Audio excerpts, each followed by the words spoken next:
JJ, I suppose you have to be proud, kind of an effort like that, down so many guys. Where does it start for you? What stands out the most? I would just say our mentality. You can't win in the NBA without stepping on the floor and expecting to win. And I thought our guys had that from the start. And then that just confidence, belief, and truly connectivity in that second half was just awesome to watch. It was just blossoming. And I thought DA and Rui offensively for us were great all night. But, Nick Smith in the second half he just took the game over. And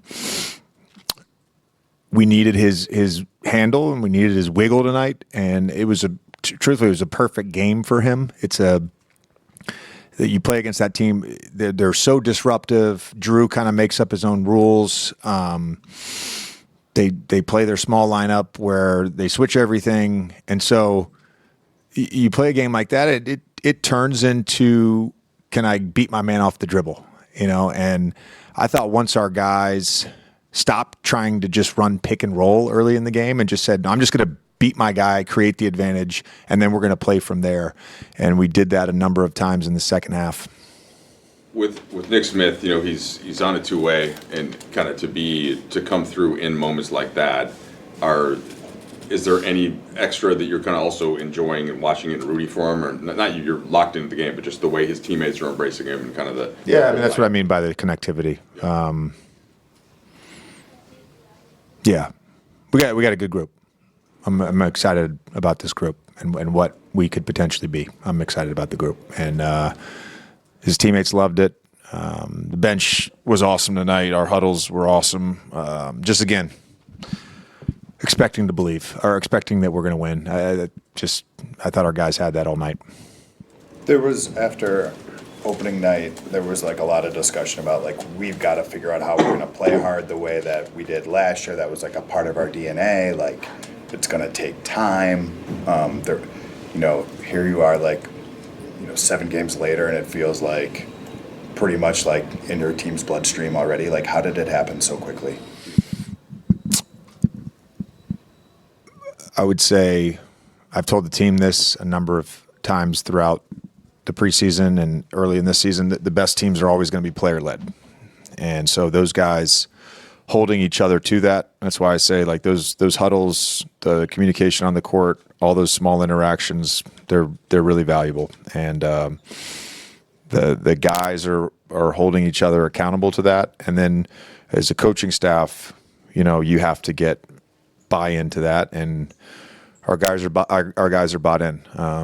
I think we talk about it as a group all the time. You can't win in this league unless you play hard. It's impossible now. And these guys have just been awesome for the last 7 games. There's a certain amount of offensive sacrifice that just comes into having to play in this league, and the good shots are threes and layups traditionally, but you've got guys on your team Rui Hachimura is a really good mid-range shooter. He doesn't miss from the mid-range. DeAndre Ayton's a post-up player sometimes. Yeah. It felt like tonight, all the bad shots were good shots for your group. What was it kind of watching that type of offense? Yeah, again, you have to look at it's two things. You have to look at over the course of an 82-game season, what type of shots are you trying to generate? What is the most value? How do you get good shots? How do you create an advantage? And then on a night like tonight, how do we put the ball in the basket? How do we get a shot up? How do we run something that's in the semblance of organization? And the guys just for the last 3 quarters did that at a really high level. You guys were in a very similar position exactly a week ago. What did you see the biggest difference defensively from your group from last Monday to today? They got a lot of the same stuff. They 15 offensive rebounds and 26 second chance points. So I guess a little bit better. I thought overall, though, just outside of a few personnel things, Grant, getting to his left hand for an and one in the first half. Avdia is he's a bull, getting to his right hand. And then, but we had some great shifts and some great on-ball stuff where we were really dialed into personnel. That's what we told the group before the game. Like, this is a personnel game.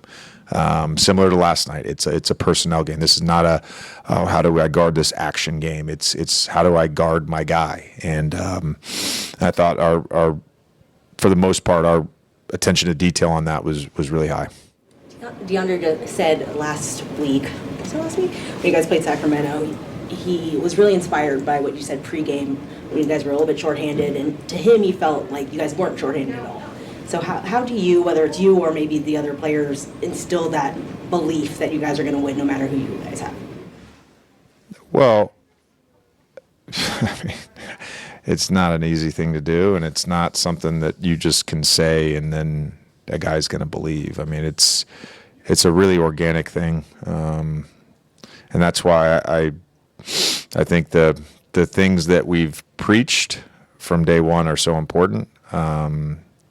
We recognize we need to be in great shape, but the communication and the habit piece, when the group can do that at a really high level every single night, you can win games when you're without a few players. And maybe the idea that being shorthanded is maybe a little bit of a misnomer.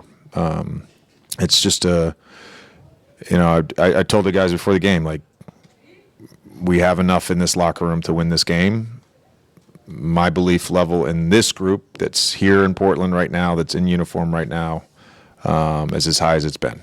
Like, I've been around this enough to know when a group is connected, and you still got to go out and play, and you got to go out and play hard, and you got to go out and make shots, and our guys just did all of those things tonight. Nick Smith got sick at halftime, like threw up in the tunnel, and I asked him to walk off, kind of, and he said, "Look, I was not missing this game today. The team really needed me." Does that color any more of just the moments he had down the stretch? It's a good reminder to go wash my hands. Yeah, I mean, it's.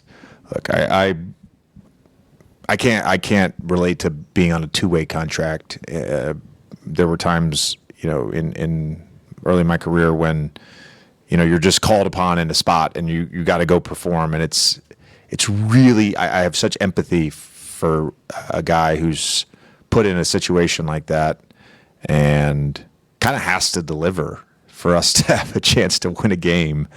And he was awesome. Just really, really gutsy, really tough mentally for him to come in and do that tonight, and battling whatever he was battling. The development from Bronny, you talked about pregame. What sort of step did you see from him tonight? Well, I loved that there was some aggression in the second half, and he missed a couple of those little paint touch shots, but the catch and shoot three was big. Had some big time defensive plays. Him and Nick coming off the bench ended up with, between them, 12 assists and 3 turnovers, playing, whatever. I'm terrible at math. 47 minutes tonight. That's awesome against that team. That's awesome. Thanks, Coach.